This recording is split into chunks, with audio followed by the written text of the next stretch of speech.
Hello, ACP পদ্মমান here. কোথায়? ঠিক আছে, আমরা এখনই পৌঁছচ্ছি। Okay, thank you. সরি, যেতেই হবে। No problem sir. স্যার কিন্তু থ্যাংক ইউ, আপনি আপনার মূল্যবান সময় আমাদের দিয়েছেন। Wish you all the best for your thank documentary. You sir, thank you very much. আবার দেখা হবে। ওকে, একদম sir. Thank you very much. Bye by.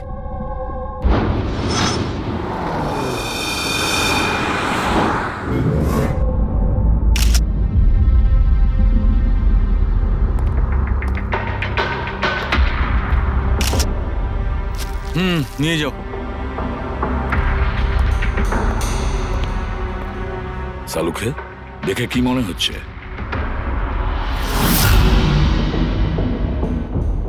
বস, মৃত্যুর কারণ এখনো কিছু বুঝতে পারছি না।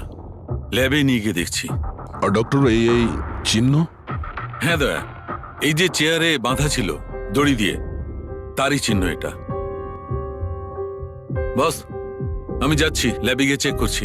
স্যার, দিয়া এই পেন্ডেন্টটা পড়েছিল। কোনো বিশেষ লকেট কি এটা? স্যার, এই পেন্ডেন্টে জিপিএস বেস সেফটি অ্যালার্ম আছে। এই পেন্ডেন্ট পরে থাকা ব্যক্তি যদি কোনো বিপদে পড়ে, এই পেন্ডেন্টটা দুবার প্রেস করলে পেন্ডেন্ট পরে থাকা ব্যক্তির ইমার্জেন্সি লিস্টে যে কটা নাম্বার থাকবে তাদের কাছে একটা এসওএস মেসেজ যাবে যে এই ব্যক্তি বিপদে আছে। আচ্ছা, কাল রাত্রে এই পেন্ডেন্টটা দুবার টিপেছিল। হ্যাঁ স্যার, কটার সময়? প্রায় 12:30টার সময়। আর ওর এই এসওএস মেসেজ ওটা কার কাছে গেছে? স্যার, ওই দুজনের কাছে। এদিকে এসো। কি নাম তোমাদের? সমর। সমর। নবীন। নবীন। কি সম্পর্ক ছিল দিয়ার সাথে তোমাদের? স্যার, আমার গার্লফ্রেন্ড ছিল। স্যার, আমার কলেজের বন্ধু। যখন দিয়া তোমাদের এসওএস মেসেজ করলো তখন তোমরা কিছু করনি কেন? হ্যাঁ স্যার, এটার জন্য আমারও আফসোস হচ্ছে যে আমি ফোনটা সাইলেন্ট কেন রেখেছিলাম। যদি আমি ফোনটা সাইলেন্ট না রাখতাম, স্যার, আজ দিয়া বেঁচে থাকতো। ফোন সাইলেন্ট ছিল। আর তোমার নবীন, তোমার ফোনটাও সাইলেন্ট মোডে ছিল? না স্যার, স্যার আমি শুয়ে পড়েছিলাম আর আমি বুঝতেই পারিনি কখন আমার ফোনের ব্যাটারি ডেড হয়ে গেছিল। আশেপাশের ঘটনা থেকে আমি ওকে এই পেন্ডেন্টটা এনে দিয়েছিলাম, কিন্তু লাভ কি হলো যখন এটা কোনো কাজেই এলো না। ওই ঘটনার ব্যাপারে বলছো? ওই যে চুল কাটা গেছে ওই মেয়েদের? হ্যাঁ স্যার। হ্যাঁ স্যার, এরকম ঘটনা অনেক ঘটেছে এই চত্বরে। এই দিয়ার মতো অনেক মেয়েরই চুল কাটা হয়েছে, কিন্তু কাউকে হত্যা করা হয়নি। আর লোকে তো এটাও বলছিল যে কোনো আত্মা টাত্মার চক্কর আছে। কি বললে তুমি? ভূত, আত্মা? আমি বলছি না স্যার, লোকেরা বলছে। স্যার, এই এলাকার সব মেয়েরা বেশ আতঙ্কিত রয়েছে। সূর্য ডোবার আগেই নিজেদেরকে বাড়িতে বন্দি করে নেয়। কিছু মেয়েরা তো নিজেরাই নিজেদের চুল কেটে ফেলেছে, আর অনেকে সাধু আর জ্যোতিষীদের কাছে যাওয়া শুরু করেছে। তারা মনে করছে এই সাধুদের আশীর্বাদে এই সমস্ত অলৌকিক শক্তির হাত থেকে রক্ষা পাবে। এটা কোনো অশুভ শক্তির কাজই নয়, এটা কোনো মানুষই করেছে। মানুষই করেছে এটা। স্যার, হ্যাঁ ইন্সপেক্টর সুশীল এই কেসটারই তদন্ত করছেন। হ্যাঁ, সুশীল বাবু বলুন। স্যার, কিছু বুঝতে পারছি না। এ প্রচুর মেয়ের চুল কেটেছে, কিন্তু মেরেছে শুধু একজনকেই। শুধু একটা মেয়েকেই মেরেছে? হ্যাঁ, কি বলতে চাইছেন আপনি? আরো মেয়েদের মারা উচিত ছিল? আমাদের লজ্জা করা উচিত। আমাদের থাকা সত্ত্বেও একটা মেয়ের জীবন চলে গেছে। যত তাড়াতাড়ি সম্ভব ধরতে হবে অন্য কোনো নিরীহ মেয়ের মৃত্যু হওয়ার আগেই। বুঝেছেন আপনি? স্যার। পুরো ডিটেলসটা চাই আমার, যত তাড়াতাড়ি সম্ভব। যান। স্যার। স্যার, হ্যাঁ ফেডরিক, এই নিন এই পুরো কাণ্ড কারখানার সমস্ত ফাইল। ইন্সপেক্টর সুশীল এই মাত্র পাঠিয়েছেন। কটা ফাইল পাঠিয়েছে? 8টা। দয়া, অভিজিৎ, ফাইলগুলো ভালো করে স্টাডি করো, চেক করো, দেখো। আর প্রত্যেকটা মেয়ের সাথে কথা বলে দেখো, জিজ্ঞাসা করো ওদের সাথে কি করা হয়েছে। দিয়া ছাড়া আর কোনো মেয়ের যেন প্রাণ না যায়। অদিতি, আপনি বলেছিলেন যে আপনি বিছানায় বসে লাইট অফ করেছিলেন, তারপর কি হয়েছিল? স্যার, হঠাৎ করে একটা জোরালো আলো আমার চোখে পড়লো, আর তারপরে কি হলো আমার কিচ্ছু মনে নেই। আমার শুধু ওই উজ্জ্বল আলো মনে আছে, তার বেশি আর কিচ্ছু নয়। আচ্ছা, তারপরে কি হয়েছিল? ঘরের আলো বন্ধ হয়ে যাওয়ার পর আমার চোখে একটা জোরালো আলো পড়লো, আর তারপর আমি আর কিছু দেখতে পাচ্ছিলাম না। আমার চোখ একদম ধাঁধিয়ে গেছিল। আচ্ছা, জ্ঞান ফিরে আসার পরে কি হয়েছিল? যখনই আমার চোখটা খুললো আমি দেখলাম কেউ আমার চুল কেটে নিয়েছে। আমি চেঁচালাম আর তারপর আমি পুলিশকে কল করলাম। হ্যাঁ স্যার, আমিও একটা খুব জোরালো আলো দেখেছিলাম। যেরকম টিভিতে দেখেছিলাম সব মেয়েদের সাথে হয়েছে, ওরকম আমার সাথেও হয়েছে। ওই ভূতটা আমার চুল সব কেটে দিয়েছে। ভূত নয়, অপরাধী। এই এই আপনার হাতে কি রয়েছে? স্যার আমার চুল। আপনার চুল? ও অপরাধী তোমার চুল কেটে নিজের সঙ্গে নিয়ে যায়নি? না তো।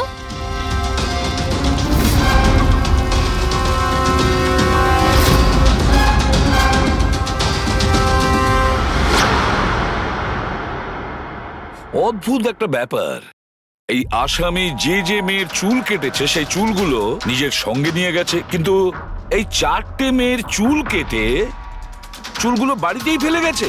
এটা কেন আসামি করলো আর কেন?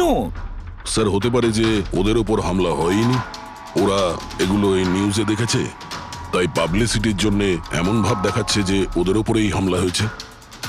স্যার, দুটো মেয়ের মানসিক অবস্থা খুব একটা ভালো নেই। ওদের ভুল ধারণা হয়েছিল ওদের সঙ্গে এরকম কিছু হয়েছে, কিন্তু সেরকম কিছু হয়নি। তার মানে শুধু 4টে মেয়ের ওপরে হামলা হয়েছে? অদিতি, বাণী, চিত্রা আর ঈশা। Yes sir. একটা কাজ করি, আমরা আবার নতুন করে শুরু করি যেখান থেকে এসব শুরু হয়েছিল। ক্রাইম লোকেশনের ফটোগ্রাফস, প্রমাণ, যা কিছু পাওয়া গেছে ওখান থেকে সব কটা ভালো করে চেক করো দ্বিতীয়বার। কিছু না কিছু আমরা নিশ্চয়ই ছেড়ে গিয়েছি, যেটা এবারে আমরা পাবো।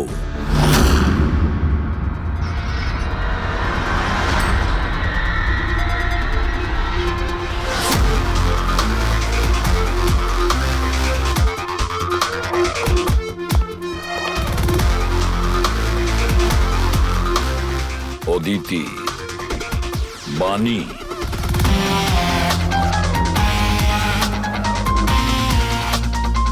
চিত্রা, ঈশা।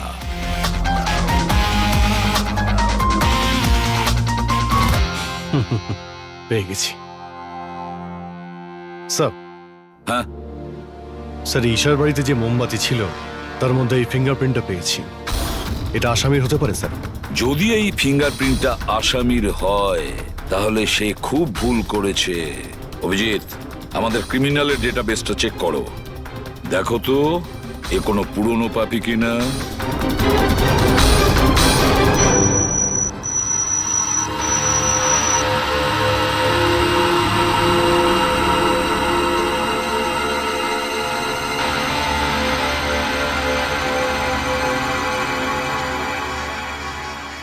স্যার।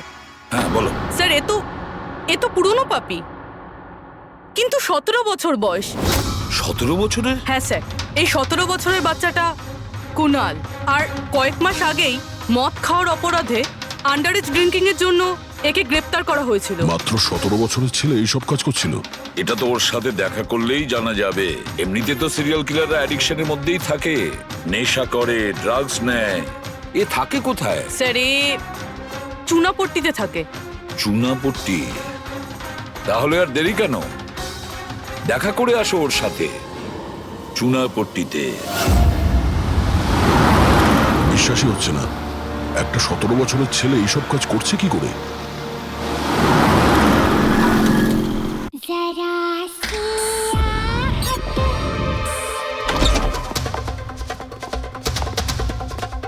কুনাল। হ্যাঁ, আপনারা কে? সিআইডি। সিআইডি? তোমার লজ্জা করে না? পড়াশোনা করার বয়সে এইসব করছো? হ্যাঁ কি স্যার? কে এসেছে কুনাল? আরে স্যার, আপনারা? স্যার, তুমি এখানে কি করছো? স্যার, এটা আমার মাসির বাড়ি, কিন্তু আপনারা এখানে? কুনালের সঙ্গে দেখা করতে এসেছি। কুনাল এ আমার কাজিন স্যার। কাজিন? তুই তোর কাজিনের চুল কেটেছিস? স্যার আমি তো স্যার ঈশা দিদির সাথে একটু মজা করেছিলাম স্যার। স্যার, আমি ওই চুল কেটে দেওয়া লোকটার ব্যাপারে নিউজ পেপারে পড়েছিলাম স্যার। আমি ভাবলাম এই মজাটাও একটু ঈশা দিদির সাথে করা যাক। মা, মা আমার চুল! আর মা আমার সব চুল ও কেটে চিল্লে চিল্লে দিয়েছে। সারা বাড়ি মাথায় তুলল আর পুলিশকে ফোন করে দিল স্যার। আমি ভয় পেয়ে গেছিলাম স্যার, সেই জন্য আমি ওই চুলগুলো ফেলে দিলাম স্যার। আর চুপচাপ বাড়ি থেকে বেরিয়ে গেলাম স্যার। তুই এত বাজে মজা করেছিস আমার সাথে। দিদি সরি, আমি তোকে কখনো ক্ষমা করব না, কখনো সরি নয়। সরি দিদি সরি সরি স্যার। স্যার আমি শুধু ঈশা দিদির চুল কেটেছিলাম স্যার, বাকি কোনো মেয়ের চুল কাটিনি আমি স্যার। আমরা তোমার কথা বিশ্বাস করবো কি করে? আপনি চাইলে আমার মাকে জিজ্ঞেস করে নিন স্যার, যে দিন ওই ঘটনাগুলো ঘটেছে ওই দিন আমি বাড়িতেই ছিলাম স্যার। তোর সব জিনিসটা মজা লাগে না জানিস? যখনই ওই মুহূর্তের কথা ভাবি ভয়ে বুকটা আমার কেঁপে ওঠে। দিদি সরি দিদি তোমার সরি। ভাগ্য ভালো যে আমরা তোমাকে অ্যারেস্ট করছি না। নিজের স্বভাব পরিবর্তন করো, নাহলে ভবিষ্যতে বড় সমস্যায় পড়বে তুমি।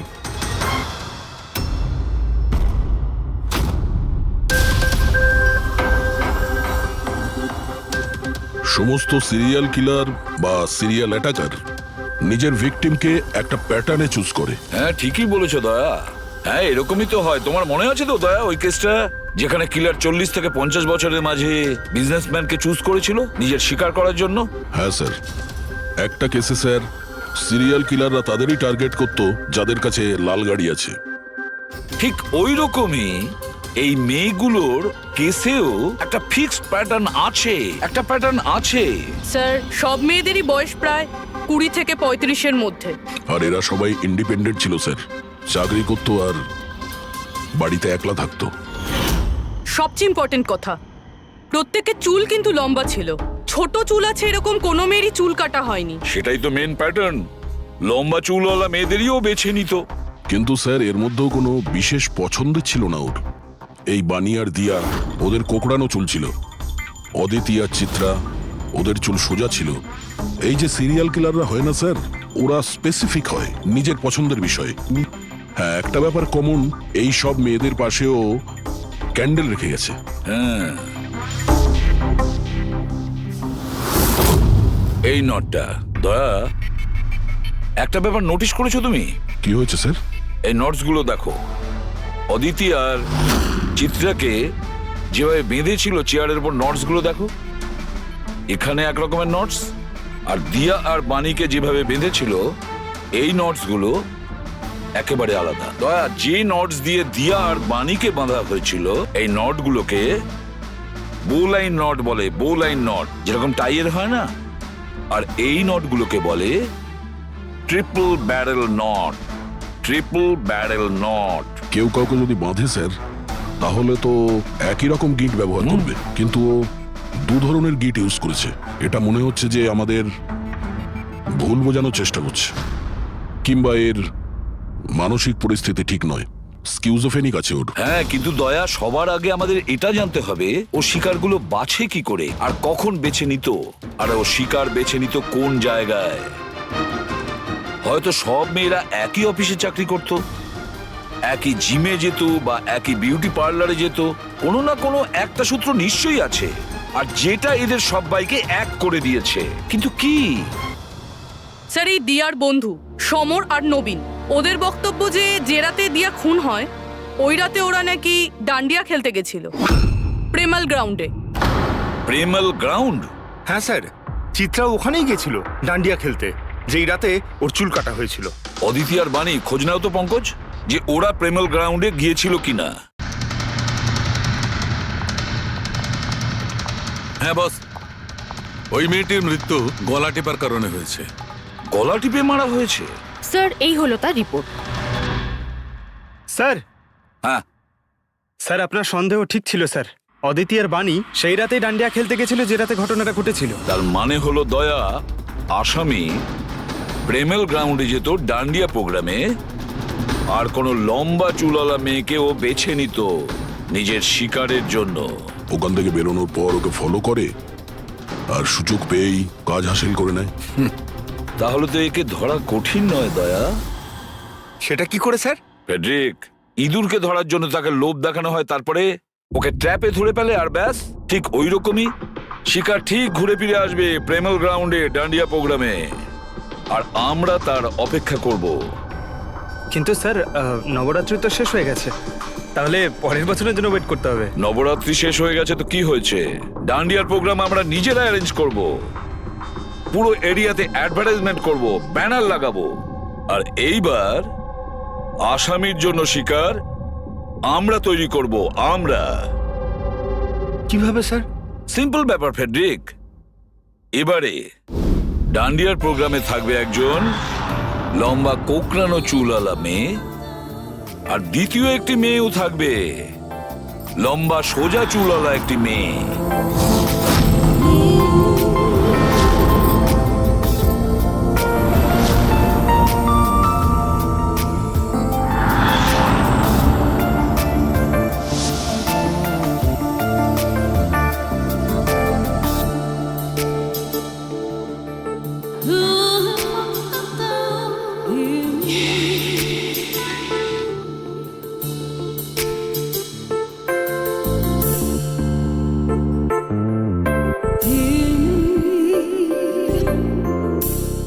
এখন এই নকল চুলের এক্সটেনশন আসল বলে মনে হচ্ছে।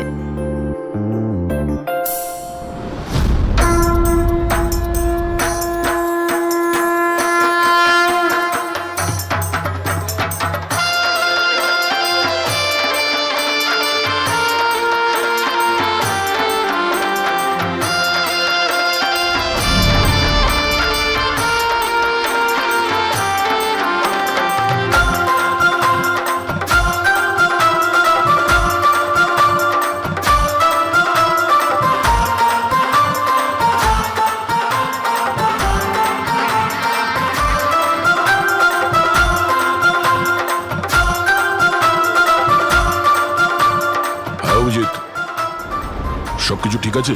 হ্যাঁ Daya. Okay, fine.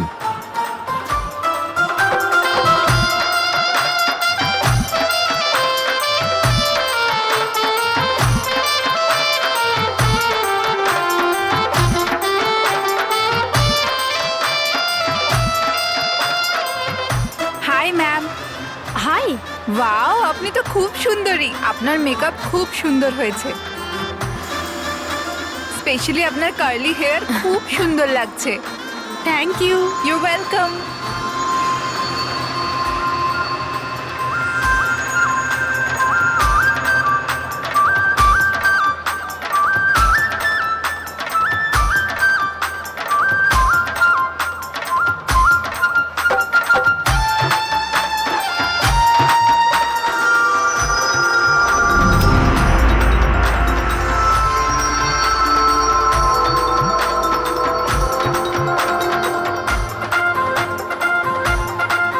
High. Hi. আপনার ড্রেসটা খুব সুন্দর। Thank you. তোমার ড্রেসটাও খুব সুন্দর। ওহ, থ্যাংক ইউ। তবে আপনার চুলটা খুব সুন্দর। স্ট্রেট করিয়েছেন নাকি ন্যাচারালি এরকম? প্রকৃতির দান এটা। ও,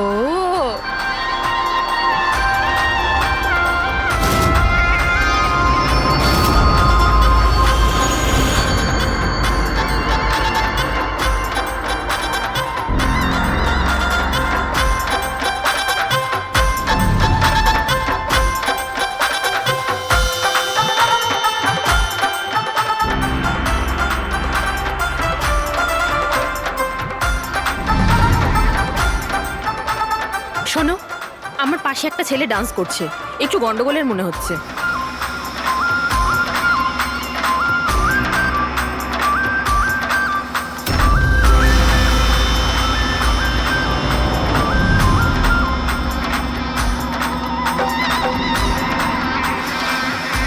হ্যাঁ সারিকা, কোথায় ও? আমার পাশেই ছিল। এখানে ছিল, তাহলে গেল কোথায়?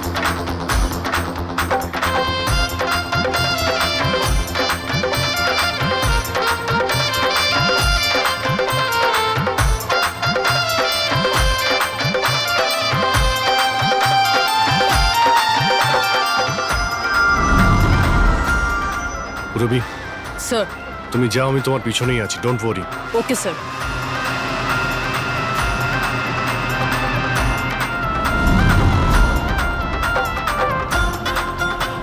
হ্যাঁ অভিজিৎ, আমি রবির পিছনে যাচ্ছি, তুমি সারিকার পিছনে থেকো। ওকে, আমি সারিকার পেছনে যাচ্ছি। ওকে।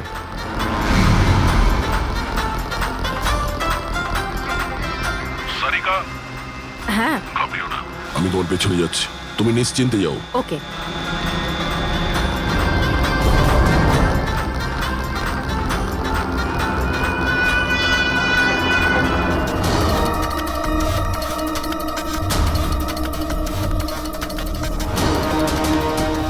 ওফো, এখানে তো কোনো অটো বা ট্যাক্সি কিছুই পাচ্ছি না। মনে হচ্ছে বাড়ি পায়ে হেঁটেই যেতে হবে।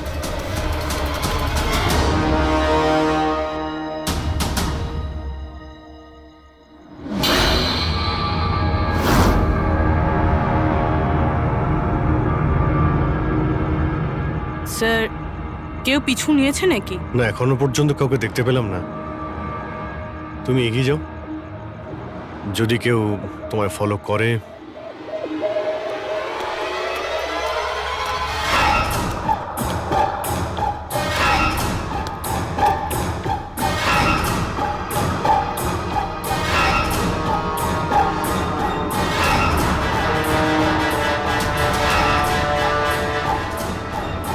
দয়া, আমার মনে হয় কেউ আমাকে ফলো করছে। কাউকে দেখতে পাচ্ছ? না সারিকা, অল ক্লিয়ার। ওকে।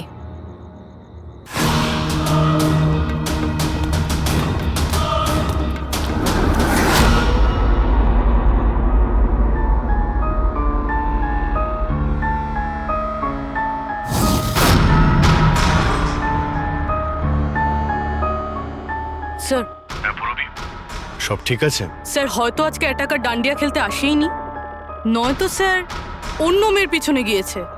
দেখা যাক, আর একটু অপেক্ষা করি।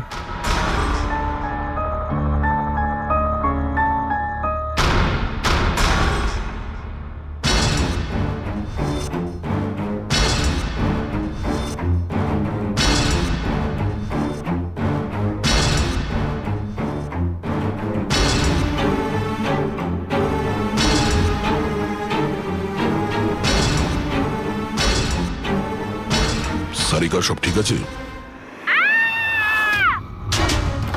সারিকা, কি হলো? মনে হচ্ছে সারিকার উপর অ্যাটাক হয়েছে। সারিকার উপরে অ্যাটাক হয়েছে পুরবি, আমি ওখানে যাচ্ছি। স্যার, আমিও আসছি।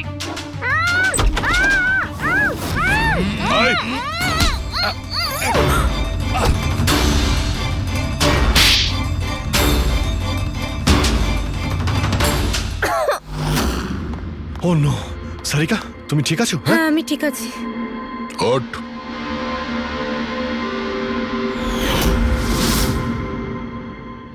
আরে, এ তো ওই ছেলেটা যে ওখানে ছিল।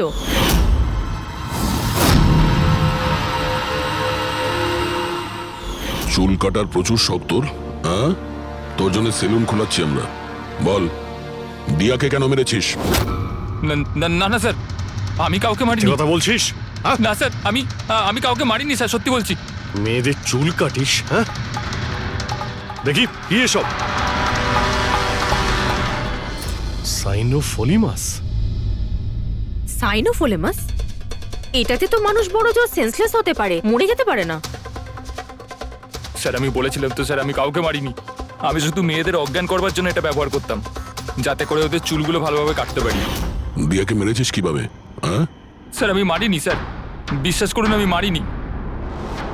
আচ্ছা সারিকা, আচ্ছা এটা কি পসিবল যে এই কেমিক্যালস দিয়ে দিয়ার খুন হতে পারে?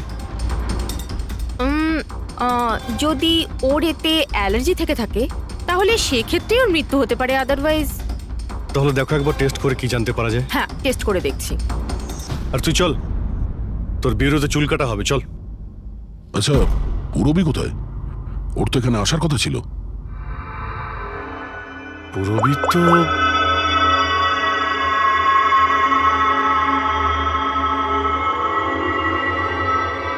ও তো ফোন তুলছে না।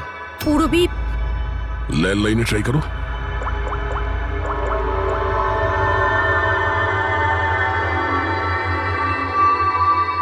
রিং হয়ে যাচ্ছে।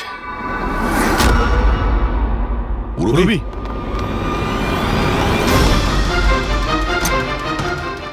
পুরবি, আচ্ছা অপরাধী তো আমাদের সঙ্গে ছিল, তাহলে এগুলো করলো কে? তার মানে দুজন রয়েছে, আর দুজনে একই রকমের অপরাধ করছে। পুরবি, পুরবি, ঠিক আছো? কি হয়েছিল? স্যার, ঠিক ওই রকমই হয়েছে। প্রথমে বাড়ির লাইট চলে গেল, আর তারপর আমার চোখে একটা তীব্র আলো পড়লো, আর আমি অজ্ঞান হয়ে গেলাম। কি? কিন্তু স্যার, এই সব কিছু কিন্তু একটা মেয়ে করছিল। মহিলা? ওখানে ছেলে আর এখানে মেয়ে, ব্যাপারটা কি? কোনো ব্যাপার না, চুল তো কেটে নিয়েছে, এবার এই কাটা চুল দিয়েই ওকে আমরা খুঁজে বের করব।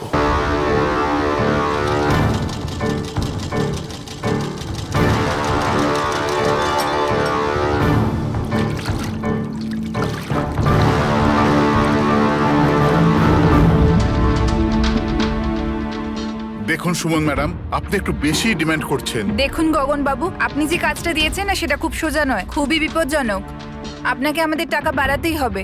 ঠিক আছে, আমার উপর ভরসা রাখুন, আমি পরে বাড়িয়ে দেবো। পরে নয়, এখনই বাড়ান।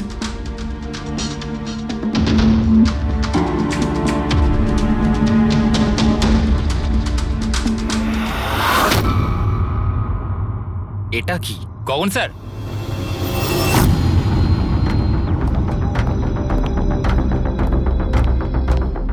এই দেখুন, চুলের ভেতর কি অদ্ভুত একটা উকুন।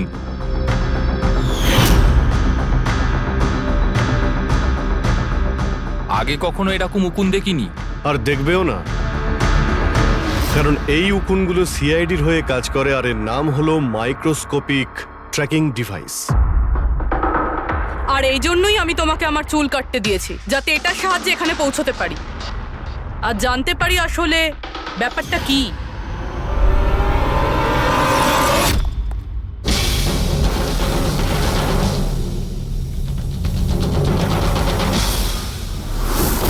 স্যার, আমার কোনো দোষ নেই। আমি গগনবাবুর থেকে টাকা পেয়েছিলাম এসব করার জন্য। গগনবাবু টাকা দেবে, আর যদি বলে কুঁয়োতে লাভ দিতে তো তুমি দিয়ে দেবে? এখন বলো, কেন করিয়েছো তুমি এসব? আমি যে কথাগুলো বলবো সেটা একটু আশ্চর্যজনক আপনার নিশ্চয়ই লাগবে, কিন্তু এটা সত্যি যে আমাদের ব্যবসায় মানুষের চুলের দাম সোনার দামের থেকে কম নয়। কোটি কোটি টাকা রোজগার হয় এখান থেকে। উইক্স, হেয়ার এক্সটেনশন, নকল আইল্যাশেস, ফার্টিলাইজার আর অ্যামিনোসিডের মতো প্রচুর জিনিস তৈরি হয়। স্যার, আপনি ভাবতেও পারবেন না যে এই চুল দিয়ে কি কি তৈরি করা যায়। হ্যাঁ, ঠিক আছে, তুমি অনেক জ্ঞান দিয়েছো, কাজের কথা এসো। এসব কেন করছিলে? এই পুরো শহরে এই একটাই ফ্যাক্টরি আছে যে হেয়ার প্রসেসিং এর কাজ করে। সবকিছুই ঠিকঠাক চলছিল, কিন্তু হঠাৎ এই মানুষের চুলের সাপ্লাই কমে গেল। এই শহরের মেয়েদের মনে হঠাৎ করে এই ধারণাটা কি করে চলে এলো যে চুল বড় করতে হবে, আর সবাই চুল বড় করতে লাগলো। এই সময় আমি ভাবলাম যে কিছু একটা এরকম প্ল্যান করতে হবে যাতে এই মেয়েরা নিজে থেকেই চলে আসবে নিজেদের লম্বা চুল ছোট করবার জন্য। তাই তুমি ভাবলে যে এমন একটা ভয় তৈরি করা যাক শহরে, যাতে মেয়েরা ভয় পেয়ে গিয়ে নিজেই নিজেদের চুল কেটে ফেলে, হ্যাঁ? আর তোমার জন্য লাভই লাভ। হ্যাঁ, আর সেই জন্যই এই কাজের জন্য আমি দুজন লোককে রেখেছিলাম, সুমন আর রাজু। স্যার, আমরা দুজন ডান্ডিয়াতে গিয়ে লম্বা চুলওয়ালা মেয়েদের খুঁজি। আমি স্ট্রেট চুলওয়ালা মেয়েদের, আরও কার্লি চুলওয়ালা মেয়েদের। আমরা ওদের পিছু নিয়ে ওদের বাড়ি অবধি যাই। 800 লুমিনের জোরালো আলোর ফ্ল্যাশ লাইট ওদের চোখে আমরা ফেলি। তারপরে আমরা কেমিক্যাল দিয়ে ওদের অজ্ঞান করি, ওদের চুল কাটি, তারপর আমরা ওখান থেকে পালিয়ে যাই। ঠিক আছে, এটা তো বুঝলাম কেন আর কিভাবে করতে, কিন্তু এইসব করতে গিয়ে দিয়াকে খুন করলে কেন? স্যার, আমি মারিনি ওকে, জানি না কি করে মারা গেল। হয়তো সেই সমস্ত কেমিক্যালের জন্য যা দিয়ে তোমরা মেয়েদের অজ্ঞান করতে। হয়তো ওই কেমিক্যালের জন্য ওর অ্যালার্জি হয়, আর তাতেই ওর মৃত্যু ঘটে। স্যার, আমি কি করে জানবো যে ওর অ্যালার্জি ছিল? আর এরকম আপনারা আমায় মিথ্যে খুনের মামলায় গ্রেফতার করতে পারেন না।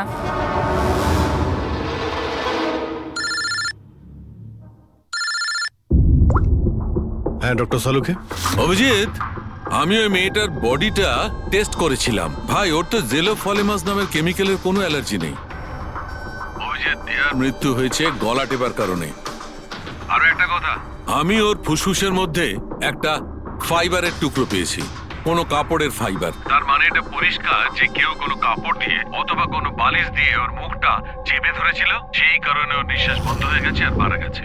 তার মানে দিয়ার চুল কাটার পরে আর আমাদের পৌঁছানোর আগে অন্য কেউ নিশ্চয়ই ছিল দিয়াদের বাড়িতে, যে দিয়ার মুখটা বালিশ দিয়ে চেপে ধরেছিল আর দিয়া মারা যায়। মানে খুনির এই চুল কাটার সঙ্গে কোনো সম্পর্কই নেই? হ্যাঁ পঙ্কজ, এই খুনি অন্য কেউ, অন্য কেউ।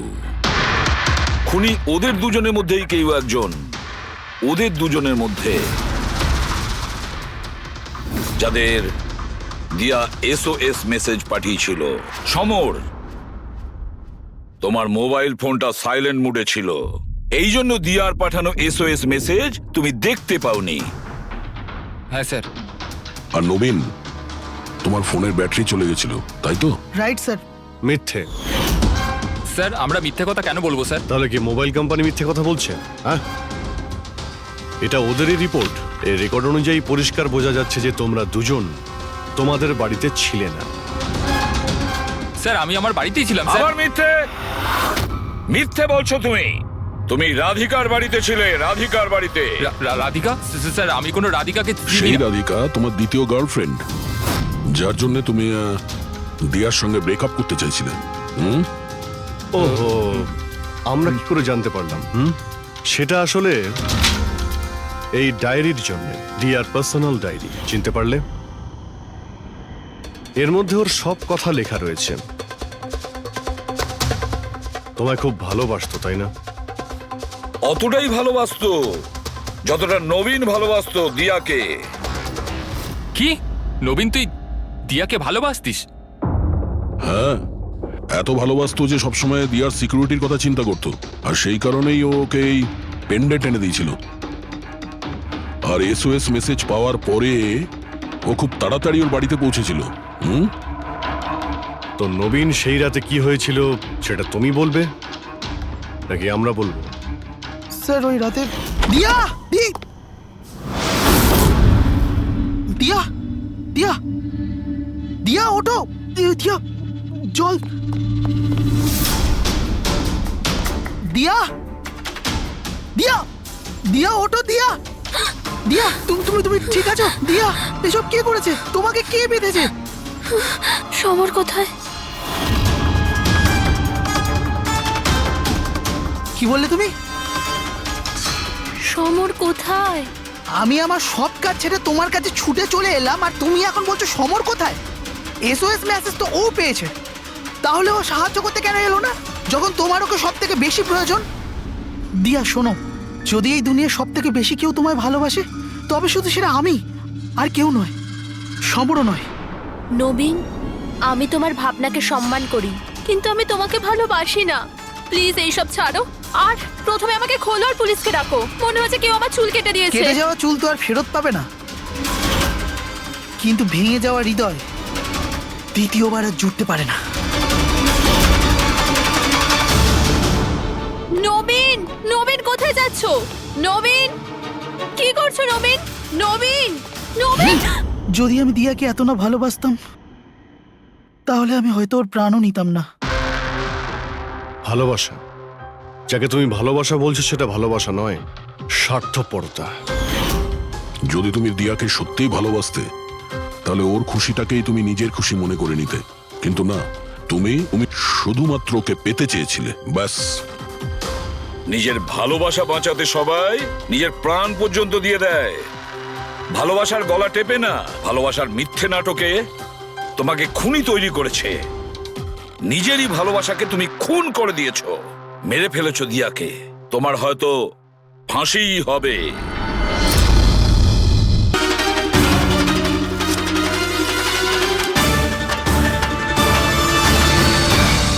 স্যার, প্রথমে তো আপনাকে ধন্যবাদ জানাই যে আপনি আমাদের ডকুমেন্টারিতে অংশগ্রহণ করতে রাজি হয়েছেন। স্যার, যেমনটা আপনি জানেন, আমরা আমাদের ডকুমেন্টারির সাহায্যে সিরিয়াল কিলারদের সাইকোলজি, মানে এদের মনোবিজ্ঞানকে ভালোভাবে জানার চেষ্টা করছি।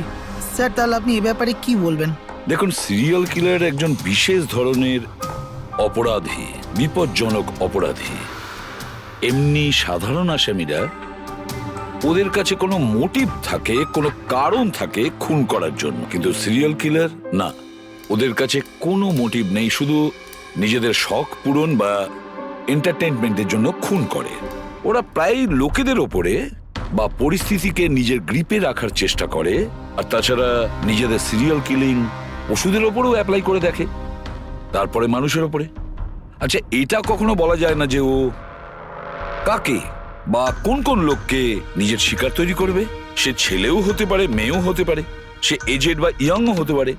কিন্তু একটা ব্যাপার আছে যেটা ওদের প্যাটার্ন হয় কিলিং এর, সেটা 2-3-4টে খুনের রিপোর্ট দেখার পরেই সেটা বোঝা যায়। আর তখনই আমরা আস্তে আস্তে ওদের পিছু নিতে পারি, তার আগে নয়। অনেক ক্ষেত্রে তো এরা কয়েক মাস ধরে নিজের শিকারের ওপর নজর রাখে, আর যখনই সুযোগ পায় ঝাঁপিয়ে পড়ে আর মেরে ফেলে। এই কারেন্ট কি করে চলে গেল?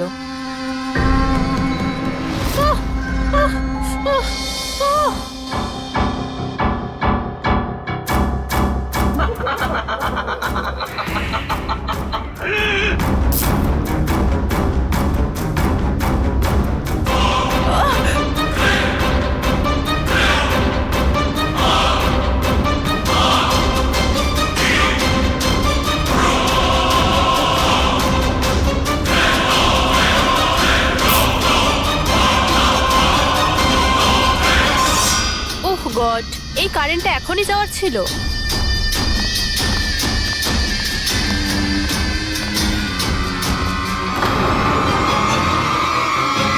আহ, কে? আহ, উফ।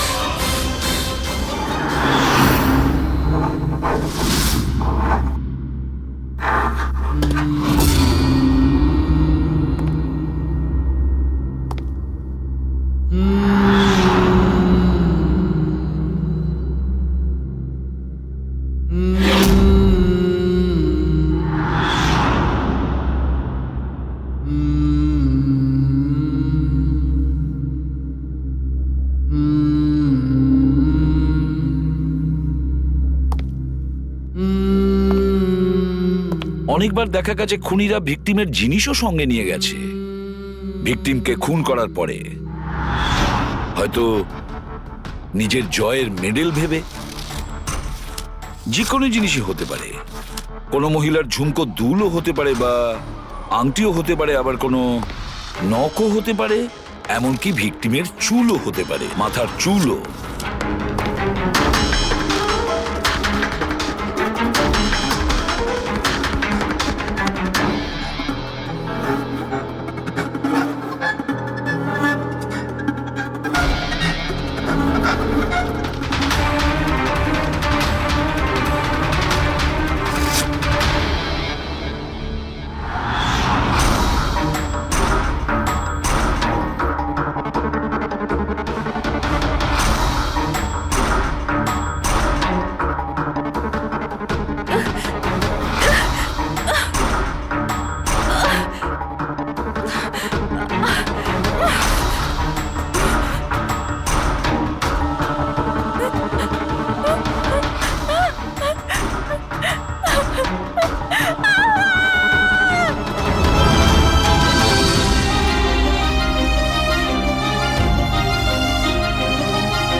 আমার চুল?